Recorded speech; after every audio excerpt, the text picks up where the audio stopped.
Para continuar y para hablarnos ahora de ESG y también de la incorporación de estructuras de negocio en la gestión de activos, de cómo ordenar y materializar todo esto de lo que estamos hablando, tenemos a una persona que sabe mucho de sostenibilidad. De hecho, es la responsable de ESG en Ant Bank España. Así que un aplauso para Marian Fernández. Gracias.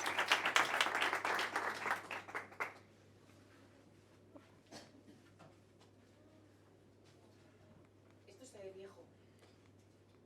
Aquí, estupendo. Bueno, pues nada, buenas tardes a todos. Me alegro de que Minerva haya decidido que hacíamos una parada porque así os refrescáis y cogéis un poquito de energía. Y bueno, lo primero, yo también coincido, empato contigo, 25 años en el sector financiero, pero en cualquier caso todos peinamos canas, por lo menos los que hemos hablado hasta ahora. Así que yo empecé en la parte de análisis de renta variable en SAFE y AC, pues eso, 25 años, luego gestioné pues todo tipo de fondos de pensiones, fondos de inversión, de renta variable, mixtos. Luego pasé a la parte de estrategia ya en Inversis, que hemos coincidido aquí con algún antiguo compañero, y en Ant Bank hago tanto la parte de responsable de estrategia, es decir, de inversión en activos, en renta fija, renta variable, alternativos, como también la parte más recientemente de sostenibilidad, pero veréis cómo en sostenibilidad también nuestra historia arranca de algo más de tiempo y bueno, pues en esa historia llevamos presente ya algunos años. Lo primero casi que os tengo que pedir es que cambiéis las gafas en el sentido de que antes nos hablaban de BBVA, 80, 90.000 empleados, yo os estoy hablando ahora de una entidad chiquitita en comparación con eso. Estamos hablando en el entorno de 500 empleados, con lo cual la trayectoria cambia, las decisiones cambian, los medios cambian y también la aproximación. Os voy a contar, cómo no, lo que es nuestra historia, porque yo creo que de ahí, bueno, primero porque es la que mejor me sé, y de la que soy parte, y luego porque de ahí, bueno, pues indudablemente la idea aquí es, que me gustaba mucho la aproximación cuando hablaba con José, es que esto sirva, sea útil, que no sea un evento más de lo que uno no se lleva, bueno, pues ningún recuerdo, sino que os interpele, veáis cómo podéis aterrizarlo en vuestra organización, qué estáis haciendo, qué no estáis haciendo, qué podríais hacer, ¿de acuerdo?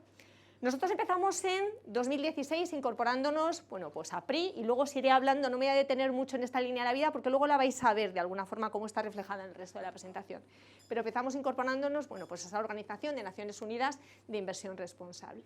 Realmente el gran hito se produce en 2017. ¿Por qué? 2017 es un momento en el que, al hilo de una taza de café, que surgen muchas de las mejores decisiones, 7 gestores decidimos que tenemos que hacer o qué podemos hacer desde el mundo financiero. Pues os diría que para construir un mundo mejor, sí, esa es la pregunta que nos hicimos. Y una respuesta que surgió era que, dado que gestionábamos activos, lo que podíamos hacer era intentar, a través de los activos, aterrizar una inversión que fuera acorde con lo que nosotros creíamos que podía construir un mundo mejor.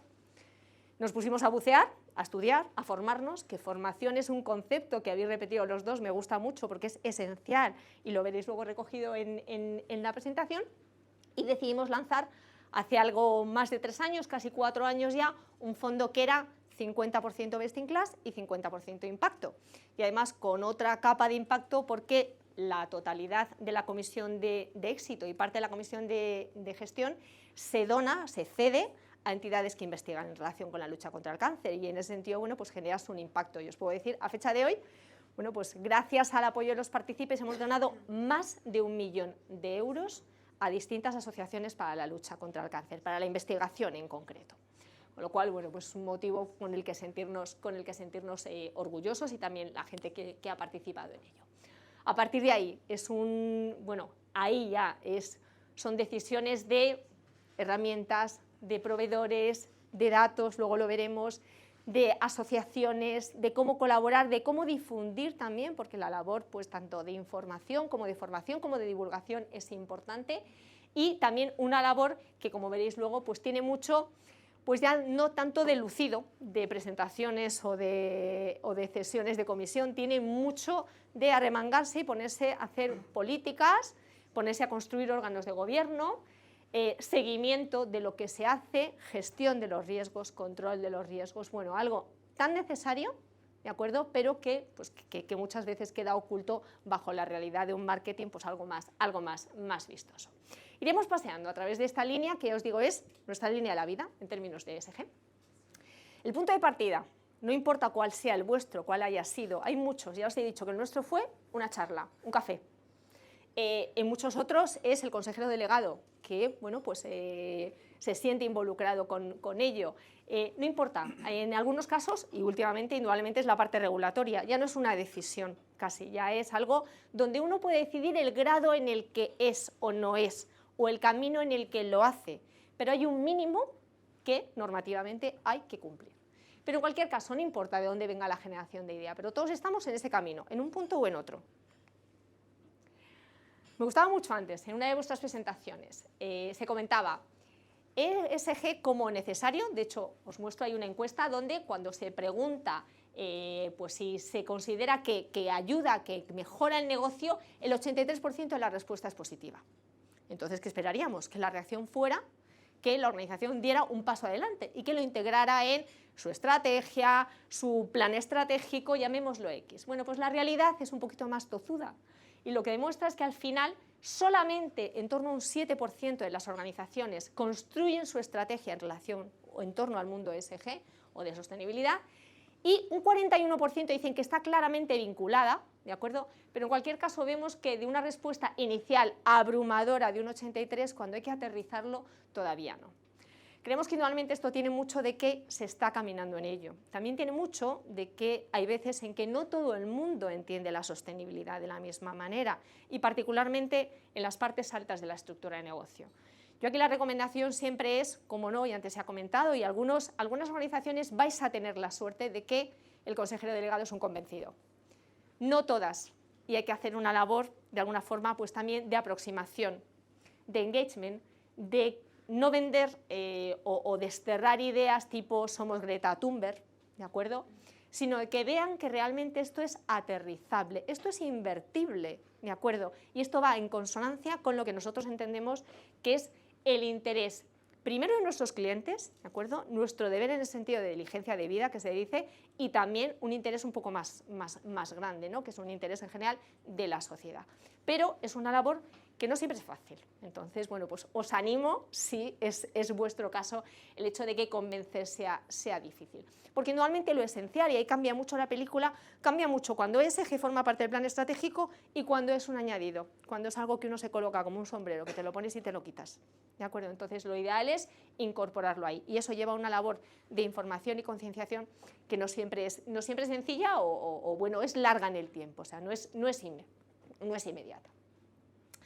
Para nosotros, bueno, yo creo que para todos en general, y aquí ha quedado plasmado, ESG es holístico. Es decir, ESG no solamente el mundo de la inversión, o bueno, no solamente el mundo tecnológico de los datos, es que ESG lo toca todo.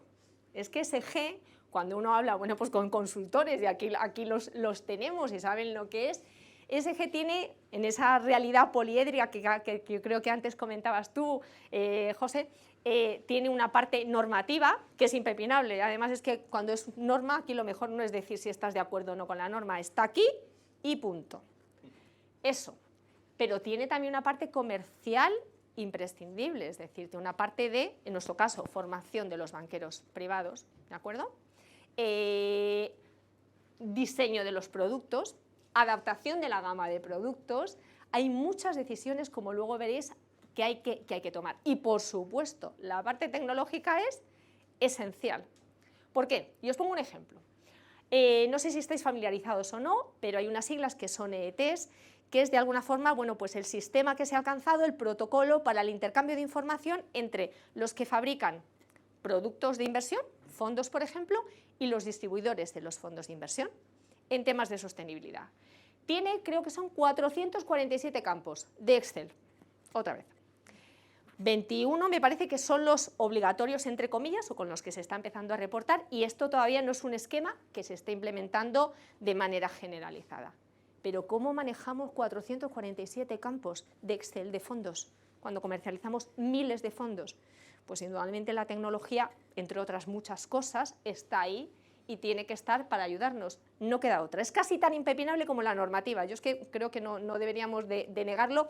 El tema está en cómo aterrizarlo, porque no es lo mismo hacerlo en BBVA, que tienen equipos grandes, muchos recursos, entidad grande y que indudablemente toca todas las palancas, que hacerlo en entidades chiquititas, como la nuestra, 500 empleados, donde a veces la decisión es ¿qué hacemos? ¿Lo hacemos in-house? ¿Con quién lo hacemos? Porque tiene un coste, y esto tampoco lo podemos obviar. Cuanto más pequeño es uno, más coste puede implicar. Pero ya os digo, toca todo. Buena noticia, después de haber dicho esto, que parece un jarro de agua fría, no se camina en solitario, ¿de acuerdo? Y yo creo, bueno, esta es una prueba de ello.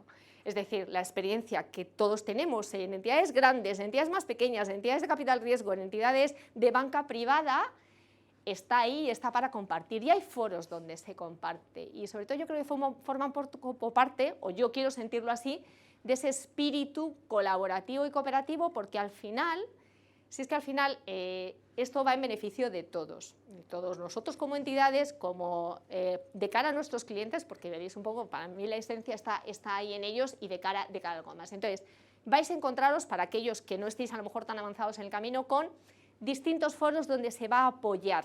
En la parte de inversión, yo hablo sobre todo en la parte que yo más conozco, ¿de acuerdo? En la parte de inversión se os va a apoyar en ese camino de cómo aterrizar políticas, cómo hacerlo con estos activos que son más problemáticos, como la renta fija y demás, y luego foros, bueno, pues en concreto Spainsif en la parte española y Eurosif en la parte también normativa a nivel europeo.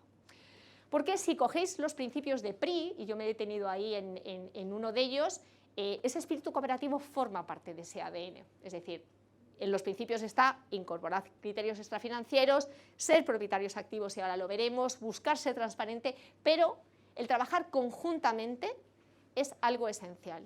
Y yo os animo primero a que lo veáis y a que participéis, y a que utilicéis estos eventos y cualquier otra forma un poco para ver que ahí se camina juntos. Después de esta parte bonita, como veis, vamos alternando, viene la parte que os comentaba antes. Esto necesita un armazón, es decir, un armazón de políticas. Ya no solamente porque normativamente nos las piden, sino porque es de alguna manera el marco de actuación. Os muestro ahí nuestra política de inversión, nuestra política de proxy voting, nuestra política de engagement, están todas ellas colgadas en la red, pero sobre todo yo lo que quiero que tengáis claro es que la política es un punto de partida. La política tiene que ser flexible, la política se va a ir cambiando, no os sintáis encorsetados en aquello que decidís en un momento determinado. Nosotros hemos cambiado de política SG 2 veces. ¿Por qué? Porque hemos ido aprendiendo y avanzando en el camino. Entonces, ¿qué sentido tiene quedarse donde uno estaba en 2019 si en 2021 ha caminado un poco más y entonces puede dar ese paso adelante? Entonces, os invito a hacerlo porque no queda otra, porque es un marco, porque es un proceso de discusión, de debate, de qué se quiere hacer y hacia dónde esa meta, ¿de acuerdo? Pero a no sentiros presos de ella. Y sobre todo, que lo importante no es tener un papel, una política, lo importante es avanzar en el proceso. Es decir, tener una política de engagement y no hacer engagement, pues ¿para qué? Temas de implicación, y esto tiene que ver también con esa visión de largo plazo, con esa visión de caminar con las empresas, con esa visión también de ser propietarios activos. O sea, es decir, al final nosotros tenemos acciones depositadas de clientes con los que tenemos una responsabilidad y con los que hay que votar sí o no en determinadas juntas, y a veces apoyamos lo que las empresas proponen y a veces no. Indudablemente somos, pues igual que antes os decía, pequeños, somos conscientes de que no vamos a mover la aguja, pero es que al final la suma de los pequeños hace mucho. Entonces yo os invito a que si uno es pequeño, bueno, si es grande tiene una responsabilidad mayor, eso es así, pero si es pequeño también tiene su parcela de responsabilidad y no la podemos negar, ¿de acuerdo? Porque la tenemos de cara a nuestros clientes. Entonces yo os invito a que caminéis. Nosotros empezamos votando con 13 compañías, vamos a votar ahora, o hemos votado con 25 compañías más, bueno, pues se va haciendo camino, se empieza de a poquitos. Los retos, yo creo que muchos de ellos, me voy a detener aquí poco porque muchos de los retos ya los habéis comentado antes, pero los retos indudablemente van, el mundo de los datos es fundamental, porque aquí hay que decir que hay mucho dato y también hay malos datos, ¿de acuerdo? Entonces, no por nada, sino porque hay datos que a veces no sirven, entonces alguien te tiene que decir o te tiene que ayudar a decidir qué sirve y qué no sirve, o te tiene que facilitar el camino para decirte de todo esto, realmente para ti es importante esto, y esto es lo que yo te voy a dar para que tú trabajes, porque nuestro trabajo no acaba en el análisis de los datos, ¿de acuerdo? Sino que casi parte, lo necesitamos, pero no termina ahí, con lo cual necesitamos que eso que esté relativamente interiorizado, que sea fácil, que sea accesible y que sea un lenguaje común, es decir, que todos trabajemos igual. Temas de datos, tema de compromiso que antes os comentaba, con el tema del engagement, que luego hablaremos, capital humano, se necesita gente, se necesitan manos, y me gusta mucho cuando has comentado antes que en Arcano, en cada una de las divisiones habías nombrado una persona que se encargaba de estos temas. La verdad es que me parece como una idea muy bonita que luego recuperaremos. Formación, coste, lo vuelvo a decir, aquí parece que son las pesetas o los euros, porque no hago más que hablar de coste y de lo que supone, pero es que me parece que en eso no nos podemos engañar. Esto es costoso, ¿de acuerdo? Pero no por ello, igual es costoso, ha sido costoso muchas cosas que hemos hecho, toda la parte regulatoria es costosa, y como muy bien decíais al principio de la presentación, somos aquí unos hachas en la parte financiera porque pues, la normativa nos invade. Es costoso y es complejo. Cuando uno empieza a ver el mare magnum de siglas, de proveedores, de entidades y tal, bueno, pues la verdad es que parece un puzzle, ¿de acuerdo? Entonces, es un sistema complejo donde se necesita también, de alguna forma, un poquito de ayuda para ver ahí luz en el camino y qué es lo que uno tiene que hacer o no, porque si no, podemos perder el tiempo en iniciativas que no se acomodan a lo que queremos, ¿de acuerdo? Y perdernos aquellas que realmente sí que nos ayudarían. Entonces, bueno, pues ya os digo que ayuda en este punto. Son muchas las decisiones que nosotros hemos tenido que tomar y que entendemos que todos han tenido que ir tomando o tendréis que tomar. Indudablemente, aquí pongo algunas, pero la primera decisión, y antes la he nombrado, o alguna de las decisiones es, ¿lo hago yo solo? ¿Tengo recursos? ¿Puedo? ¿O busco ayuda externa? ¿De acuerdo? Y esa es una respuesta indudablemente muy personal y muy del tamaño de cada uno. Hay que elegir entre herramientas. Nosotros estamos constantemente mirando herramientas. Yo os diría ahí que eso que busquéis, que busca, compara, ¿no? Y si encuentras algo mejor, pues quédate con ello, porque es verdad que aquí ha habido muchos movimientos, ha habido concentración también de proveedores, hay pues muchas realidades. Y lo que decía antes de los datos. Hay que elegir también, y vuelvo casi a mi faceta previa, hay que elegir también desde la parte de inversión, qué estilo de inversión es el de cada uno. Por ejemplo, el nuestro no va de exclusiones, y yo respeto a aquel que lo tenga en su política. Nosotros hemos decidido no ir por la parte de exclusiones, porque nos parecía que reducía el universo y que nosotros queremos acompañar a algunas compañías que hoy por hoy no lo están haciendo bien, pero que lo van a hacer mejor. Pero esta es nuestra respuesta, y la vuestra puede ser esa u otra. Hay que adaptarse por activos, y entiendo lo que antes Javier decía de la dificultad. Yo que llevo, por ejemplo, la parte de renta fija del fondo que os comentaba antes, la parte de renta fija desde el punto de vista de sostenibilidad es más difícil que la parte de renta variable, más difícil, porque los proveedores de datos no son a veces los mismos, la cobertura es insuficiente, la aproximación es otra, parece que lo podemos suplir todo con el rating crediticio con el que hay mucha correlación, pero no es siempre igual. Entonces es difícil hasta el punto de que el regulador que lo sabe, cuando ha tenido que establecer las principales incidencias adversas, solamente 2 de 17 se refieren al tema por ejemplo, del universo de renta fija, de soberanos. O sea, los activos hay que ir adaptando. Hay que medir, y es verdad, hay que medir, y para medir se necesitan herramientas, ¿de acuerdo? Entonces, bueno, pues es una invitación también a que la parte de sostenibilidad, pues como todo, para mí la inversión tiene mucho de arte, ¿vale? Tiene mucho cualitativo, pero tiene una parte cuantitativa que es innegable, y aquí la hay. Y afortunadamente se ha ido desarrollando muchas herramientas de medición. Hace tiempo podíamos decir que el problema que tenía la medición, ahora va siendo menos problema, no digo que no lo sea, pero hay que medir ya no solamente para saber, sino para contar. ¿De acuerdo? Para contar y contar la verdad, entre comillas, dentro de que yo creo que la aproximación, primero, partiendo de que la aproximación de la sostenibilidad difiere en cada casa, si yo os preguntara, pues cada uno tendría una respuesta distinta, pues probablemente aquí la respuesta también puede ser amplia, pero por lo menos hay que intentar cuantificarla, seguirla, monitorizarla, llamémoslo X, porque, como decía, hay un deber también de cara afuera, y eso yo creo que el reglamento de divulgación tiene esa importancia de que viene a poner el foco en la transparencia, en que hay que contar, hay que divulgar, hay que decir lo que estás haciendo, cómo lo estás haciendo, sea poco o mucho, pero decir, o decir por qué no lo haces. Y hay que formar y formarse. Y precisamente formación, bueno, pues es de lo que va esta diapositiva. Claro, yo os hablo sobre todo de banqueros, ¿de acuerdo? Que es lo que yo conozco un poquito más. Entonces, bueno, ahí a modo de chiste, pues si veis entre las cosas más rápidas en la Tierra, bueno, pues lo que más rápido son los especialistas en ESG. Pero vamos, más rápido que el Concorde. Entonces, hay que tener cuidado porque indudablemente igual aquí hemos creado como una especie de inflación, ¿no? de especialistas de ESG y realmente... bueno, pues aquí hay que ir algo más de marketing. Primero hay que estar convencido de ello, hay que formarse y hay que utilizarlo. No queda en, me he acreditado, yo soy CESGA y SASB, ya está. No, CESGA y SASB, ¿y ahora qué? Y cuando tú eliges, ¿utilizas los criterios o no lo haces? Entonces, bueno, pues eso hay que demostrarlo. Si preguntamos al asesor, cuando le preguntas al asesor, bueno, es como los currículum cuando hablas del nivel de inglés. Todo es advanced. El asesor dice que sabe mucho bastante, 85,5. Yo creo que esto es optimista, ¿vale? Si me lo vais a permitir. Pero creo que es una labor, o sea, yo no lo vería, no es que estén engañando, es que ellos creen que saben. Entonces, pues bueno, pues simplemente hay que seguir formando en ese sentido. Entonces, es una labor de lluvia fina. Yo os pongo un ejemplo práctico. ¿Nosotros qué hacemos? Nosotros todos los días tenemos un morning meeting, como todas las gestoras o bancos, muy habitual. Los viernes por la mañana hacemos un especial ESG, que les contamos lo que consideremos. Les hablamos de flujos, de tendencias, de datos, de fondos, lo que nos parezca bien. Todos los viernes y llevamos así 2 años.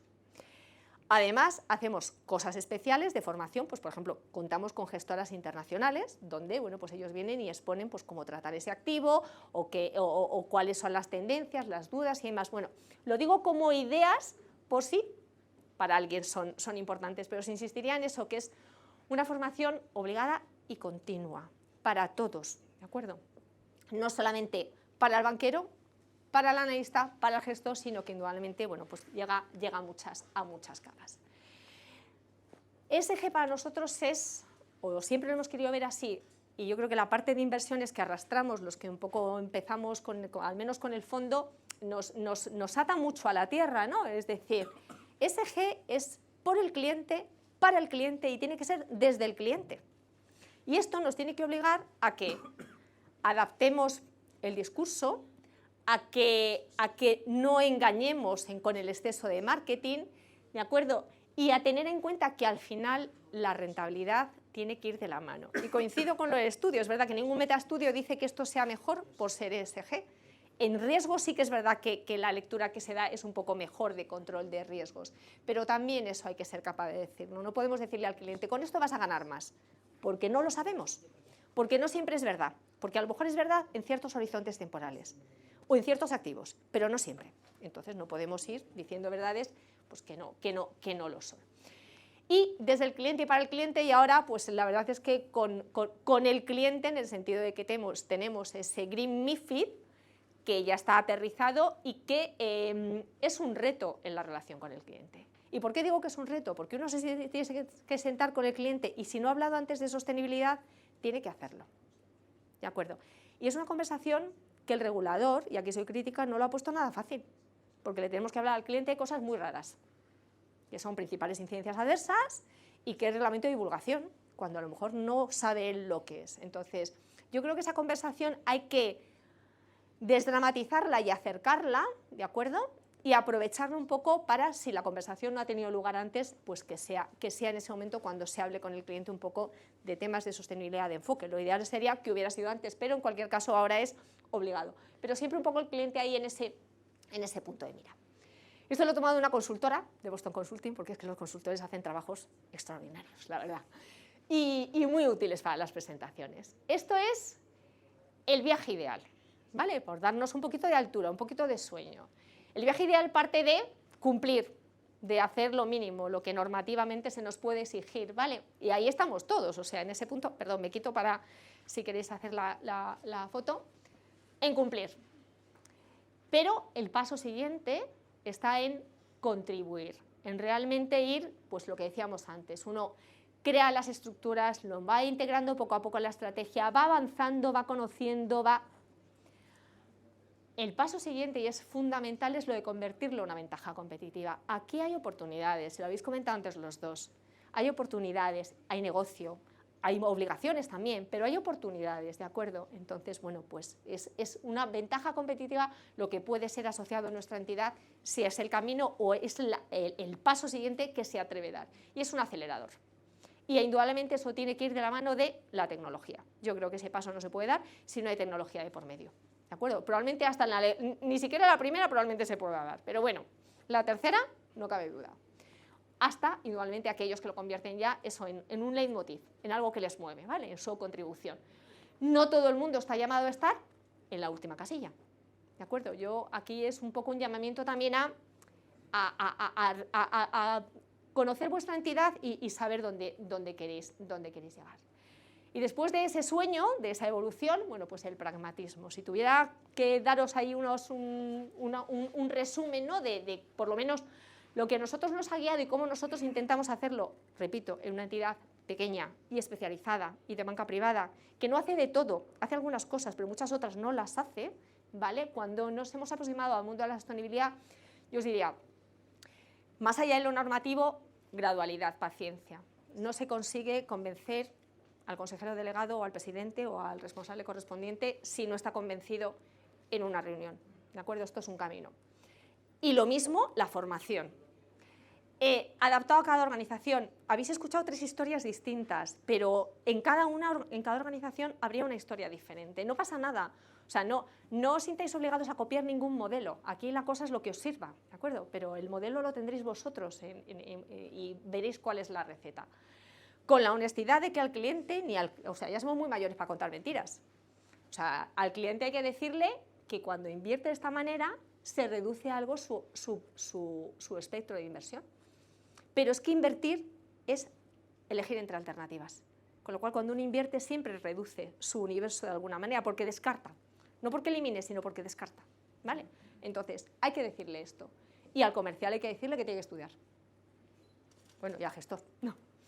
Y marcados objetivos, sí que me parece importante tener, bueno, pues esa guía a 2024, 2025, cuando sean marcados objetivos.